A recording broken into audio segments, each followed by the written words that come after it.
Hello, dear student. Welcome to study. Students, in previous video, we are study the factors affecting on the solubility of gas in liquid. We study two factors: nature of gas in liquid and liquid, or second factor, effect of temperature. Temperature के factor में आप लोग पढ़े थे कि temperature increase करते हैं तो सॉल्युबिलिटी ऑफ गैस डिक्रीज़ होती है, और उसके लिए मैंने ग्राफ प्लॉट किया था और एक फिगर से बताया भी था और उसमें एक एग्जांपल भी दिए थे। ठीक है, तो ये सारी चीज़ें आप लोग प्रीवियस वीडियो के अंदर देखे थे। आज हम लोग थर्ड फैक्टर ऑफ स्टडी करेंगे। इस फैक्टर में ये क्या है फैक्टर? Effect of pressure. सबसे ज़्यादा इम्पॉर्टेंट फैक्टर ये है effect of pressure on the solubility of gas in liquid. ठीक है, तो इस प्रेशर में इसमें ये सबसे ज़्यादा इम्पॉर्टेंट इफेक्ट इसलिए है कि किसी भी गैस के ऊपर जो सबसे ज़्यादा इफेक्ट पड़ता है वो प्रेशर का पड़ता है। उसका रीज़न क्या है कि गैसेस आर कंप्रेसिबल, कि गैसेस जो होती हैं उनको कंप्रेस किया जा सकता है, उनके ऊपर प्रेशर डाल करके उनको कंप्रेस किया जा सकता है, जो लिक्विड और सॉलिड के अंदर नहीं किया जा सकता है। तो इसी को एक्सप्लेन करने के लिए एक साइंटिस्ट थे हेनरी, तो उन्होंने इस चीज़ को एक्सप्लेन किया था और उन्हीं के एक इक्वेशन से हम लोग इसमें एक छोटा सा डेरिवेशन है उसके इक्वेशन को एक्सप्लेन करेंगे। ठीक है, तो इसलिए इस इफेक्ट को हेनरी लॉ के अंडरस्टैंड में भी हम लोग हेनरी लॉ के अंदर भी स्टडी करते हैं। ठीक है, देखो इसमें, तो देखिए इसमें हेनरी लॉ को एक्सप्लेन करने के लिए हमने एक फिगर ड्रा किया है। ठीक है, इस फिगर में क्या कि एक कर्टेन या कोई कंटेनर लिया या बीकर लिया, इसके अंदर नीचे देखिए हमने क्या किया, ये लिक्विड को फिल किया है, और ये लिक्विड जो है वाटर भी हो सकता है, कोई भी सॉल्वेंट आप ले सकते हैं, और इसमें कुछ गैसेस मिली। उसके बाद इसके ऊपर एक पिस्टन मैंने डाल दिया, पिस्टन, ये पिस्टन इसको आप ऊपर नीचे कर सकते हैं। ठीक है, तो ये नॉर्मली ऊपर रखा गया। पिस्टन लगाने के बाद इसके अंदर लिक्विड इस बीकर के अंदर या पॉट के अंदर हमने कुछ गैसेस भर दिए। ठीक है, अब ये गैसेस जो है इसके अंदर सॉल्युबल नहीं है, तो इसके ऊपर हम लोग क्या करते हैं, एक प्रेशर डालते हैं, और ये प्रेशर क्या रहेगा, ये प्रेशर P।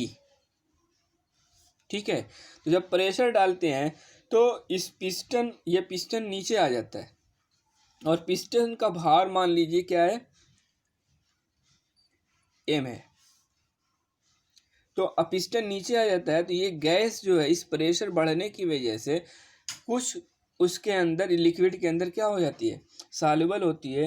मतलब कहा जाता है कि जैसे जैसे P बढ़ाएंगे, प्रेशर बढ़ाएंगे, उसी तरह से गैस लिक्विड के अंदर अधिक डिज़ोल्व होती जाएगी। मतलब कि जो ये यम क्या है, गैस का भार है, और P क्या है, प्रेशर है। तो according to Henry law at constant temperature, ये जितनी भी प्रोसेस होगी वो at constant temperature M is directly proportional to P। मतलब ये कि आप जैसे जैसे mass, M is equal to mass है और P is equal to pressure है, अब जैसे जैसे मास को इंक्रीज करेंगे उसी तरह से गैस की सॉल्युबिलिटी क्या होगी, उसके अंदर लिक्विड के अंदर डिक्रीज करेगी, और ये प्रोसेस होगा एट कांस्टेंट T या टेम्परेचर के। ठीक है, सपोज कर लीजिए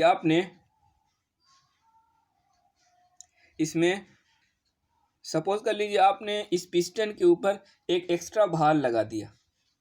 ठीक है, और ये भार जो है इसको आपने मान लिया M1। तो जब भार आप बढ़ाएंगे इसके ऊपर प्रेशर भी बढ़ जाएगा, तो ये प्रेशर जो एक्स्ट्रा इसका लगेगा उसको आप मान लीजिए P1। तो अकॉर्डिंग टू हेनरी लॉ आप कहेंगे ना कि M1 is proportional to P1। ठीक है, और आप इसको M1 मास डिजॉल्व है ना, तो अब इसको जब एक्सप्लेन करेंगे तो m1 इज इक्वल टू आप कह सकते हैं ना k into P1। k is the Henry constant या प्रोपोर्शनल कांस्टेंट आप इसको मान सकते हैं। आप इसको सिंप्लीफाई करेंगे तो k इज इक्वल टू हो जाएगा m1 अपॉन P1। हो सकता है ये। ओके, अब आपने क्या किया, एक भार और बढ़ा दिया। आप अब जब दूसरा भार बढ़ा रहे हैं तो इसका मास आप मान लीजिए m2 ले लीजिए। तो ये जो मास है m2, इसकी वजह से जो प्रेशर लगेगा उस प्रेशर को आप मान लीजिए, ये जो प्रेशर लगेगा उस प्रेशर को आप मान लीजिए P2। तो इसके बेस पर हेनरी लॉ के सेंस में आप एट कांस्टेंट टेम्परेचर देखेंगे तो क्या हो जाएगा, m2 is directly proportional to P2। अब यहाँ पर भी इसको आप प्रोपोर्शनल कांस्टेंट का यूज़ कर लीजिए, m2 is equal to k into P2। तो यहाँ पर k इज इक्वल टू क्या हो जाएगा, k इज इक्वल टू हो जाएगा m2 अपॉन P2। ये भी हेनरी लॉ के सेंस में हो गया। ओके,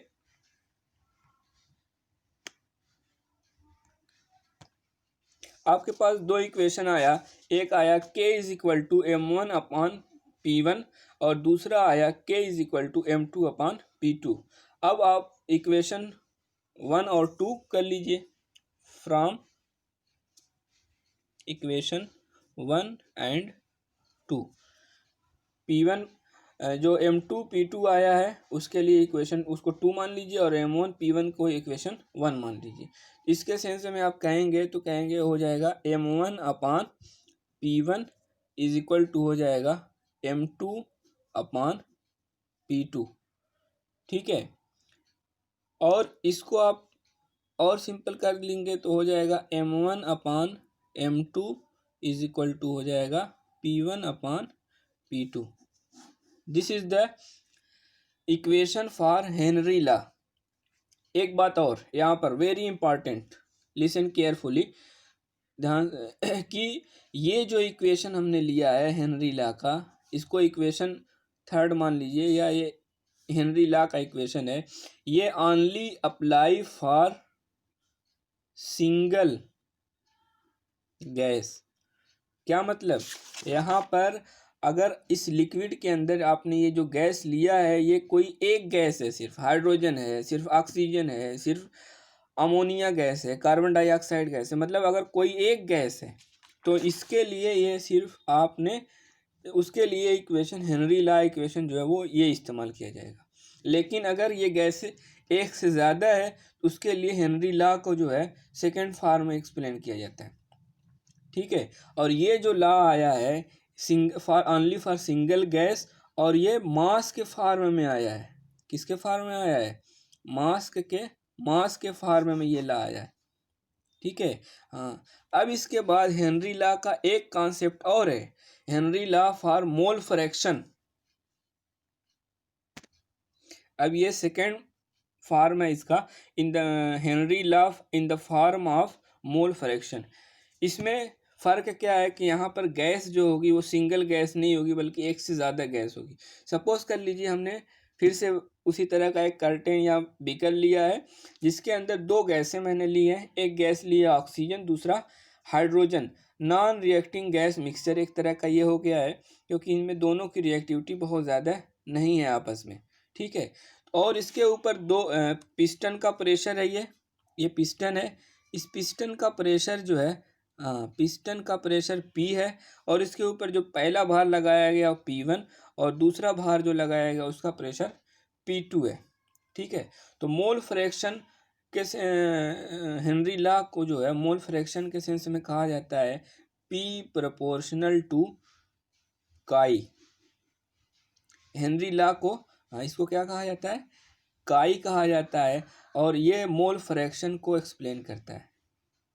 किस चीज़ को, मोल फ्रैक्शन को। मोल फ्रैक्शन आप लोग पीछे पढ़ चुके हैं।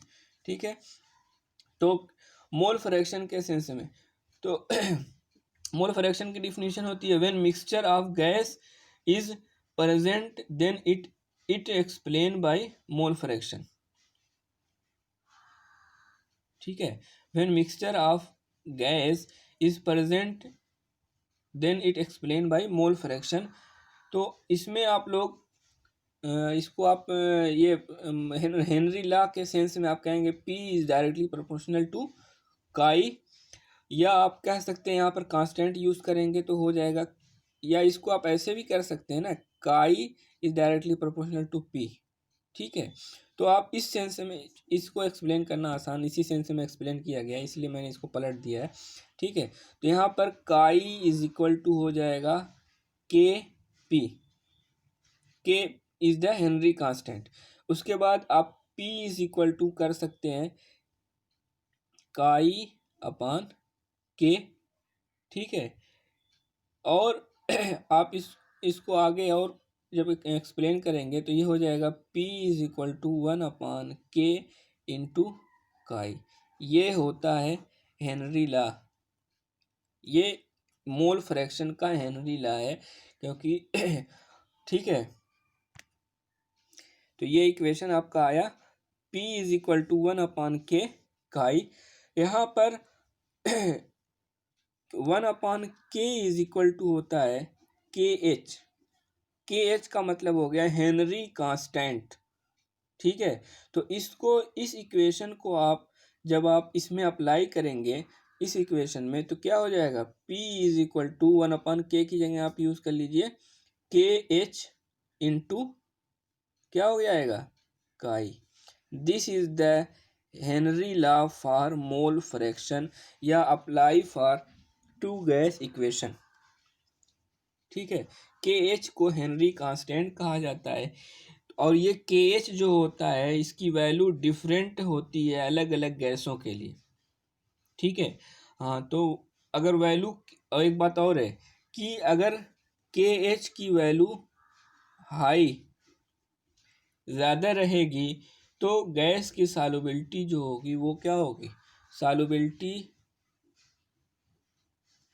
Of gas is low. ये बात ध्यान रखिएगा कि अगर KH की वैल्यू ज़्यादा है तो सॉल्युबिलिटी ऑफ गैस जो होगी वो लो होगी। सपोज कर लीजिए हाइड्रोजन के लिए KH की वैल्यू 100, KH बराबर होता है हाइड्रोजन के लिए, किसके लिए, हाइड्रोजन के लिए होता है 69.17 किलो बार। ठीक है, और हीलियम के लिए होता है, एग्जाम्पल मैं ये बता रहा हूँ, और हीलियम के लिए होता है 144.97 किलो बार। ठीक है, तो आप पूछा जाए कि इन दोनों में कौन सी गैस ज़्यादा सॉल्युबल होगी, तो आप कहेंगे कि हाइड्रोजन ये क्या है, मोर सॉल्युबल है, क्योंकि जिसकी KH की वैल्यू कम होगी उसकी सॉल्युबिलिटी क्या होती है, ज़्यादा होती है। तो इनर्ट जो गैसें होती हैं उनकी सॉल्युबिलिटी आप जानते हैं थोड़ा कम होती है, क्योंकि उनकी KH वैल्यू क्या होती है, ज़्यादा होती है। अगर हाइड्रोजन के लिए हेनरी लॉ निकालना रहे तो आप निकालेंगे क्या निकालेंगे कि P बराबर KH इंटू काई था, तो यहाँ पर हाइड्रोजन के लिए जब आप निकालेंगे तो PH2 नेचर में जैसे रहता है उसी फॉर्म में लिख सकते हैं आप, PH2 is equal to KH, ये हेनरी कांस्टेंट है, और हो जाएगा काई H2। ये हो गया Henry law for hydrogen gas. Oxygen के लिए निकालना हो तो PO2 इंटू KH काई O2। This is the Henry law for oxygen. इस तरह से आप किसी भी चीज़ के लिए हेनरी लॉ का इस्तेमाल कर सकते हैं, किसी भी गैस के लिए। Okay, thank you, listen carefully and note it. इसको आप पूरा नोट कर लीजिएगा, हाँ, ताकि ये नोट्स भी आपका तैयार हो जाए। Okay, thank you.